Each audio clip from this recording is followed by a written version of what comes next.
اعوذ باللہ من الشیطان الرجیم بسم اللہ الرحمن الرحیم اللہم صلی علی سیدنا محمد وعلی آل سیدنا محمد مبارک وسلم۔ اچھا جی، پارہ نمبر 6 اور آگے جو ہے نا وہ 5ویں رکوع سے آگے دیکھتے ہیں، جہاں سے سورۃ مائدہ شروع ہوتی ہے اور مائدہ کا مطلب ہے دسترخوان، سورت کا نام ہے۔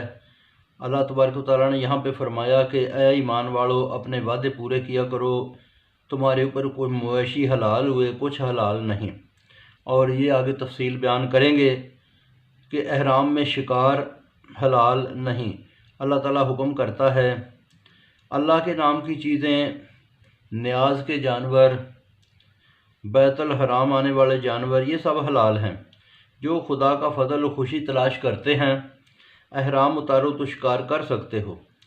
اس قوم کی دشمنی سے بچو جو ادب والی مسجد سے روکتے تھے، نیکی پر تعاون کیا کرو، برائی پر تعاون نہ کرو، ڈرتے رہو، اللہ تعالیٰ کا عذاب سخت ہے۔ مردہ جانور، سور اور وہ چیز جس پر غیر اللہ کا نام پکارا جائے وہ حلال نہیں۔ پھر وہ جانور جو گھٹ کر مر گیا یا گر کر مر گیا، سینگ مارنے سے مر گیا، یا اس کو کوئی جانوروں نے پھاڑ ڈالا، یہ اس طرح سے اگر کوئی جانور مرا ہوا پایا جائے وہ حلال نہیں۔ جو ذبح ہوا وہ حلال ہے۔ صاف جگہ پہ ذبح کیا کرو، جانور تقسیم کیا کرو، اور جب کوئی شکاری بھی کرے تو پانسے نہ ڈالو، یہ گناہ ہے۔ پانسے ڈالنا کیا ہوتا ہے کہ اس طرح سے جو ہے نا وہ کہنا کہ جی یہ جو ہے نا اگر یہ شرط ہے، ٹھیک ہے جی، کہ یہ ٹاس کرتے ہیں، یہ ہیڈ آ گیا، ٹیل آ گیا، یہ جو ہے نا چاند آ گیا، یہ نہ آ گیا تو یہ تیرا ہو گیا، یہ میرا ہو گیا، اس طرح سے کہتے تقسیم نہ کیا کرو۔ آج کا جو ہے نا آج کافر نا امید ہیں، ان کی بجائے اللہ سے ڈرو۔ آج تمہارے دین کو میں نے مکمل کر دیا، تمہارے اوپر احسان کیا اور دین اسلام کو بطور دین پسند فرمایا۔ یہ آخری جو آیات اتری تھیں۔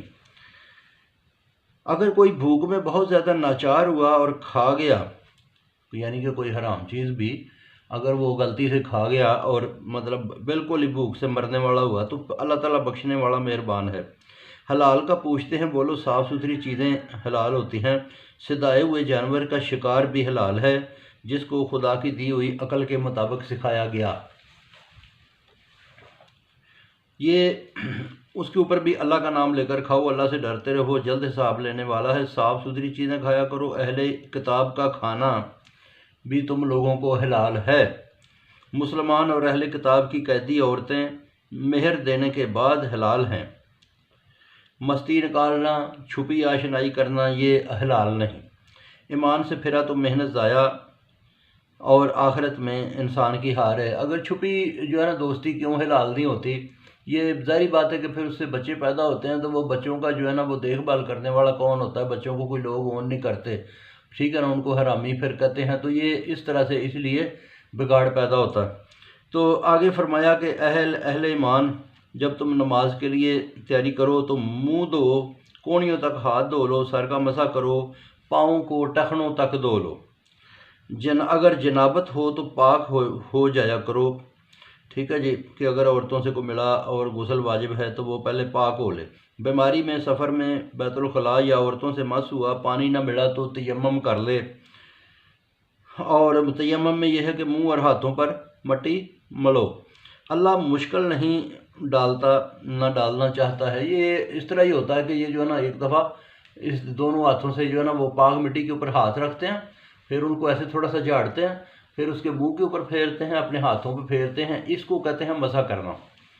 تو اللہ مشکل نہیں ڈالنا چاہتا ہے تم کو پاک کرے، اپنا احسان پورا کرے، شاید تم احسان مانو۔ اللہ کا احسان یاد کرو، جو عہد تم سے جو ٹھہرایا، پھر تم نے کہا کہ ہم نے سنا اور مانا۔ اللہ سے ڈرتے رہو، وہ دلوں کے بھید تک جانتا ہے۔ اہل ایمان، خدا کے واسطے سچ پر گواہی دو، دشمنی کے باعث سچ نہ چھوڑو۔ عدل کرو، یہ تقویٰ ہے۔ ڈرتے رہو اللہ سے، اس کو جو کرتے ہو سب اللہ تعالیٰ کو خبر ہے۔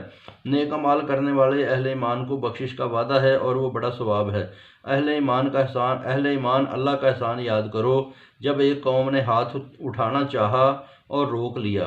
ڈرتے رہو، اللہ پر بھروسہ کرو۔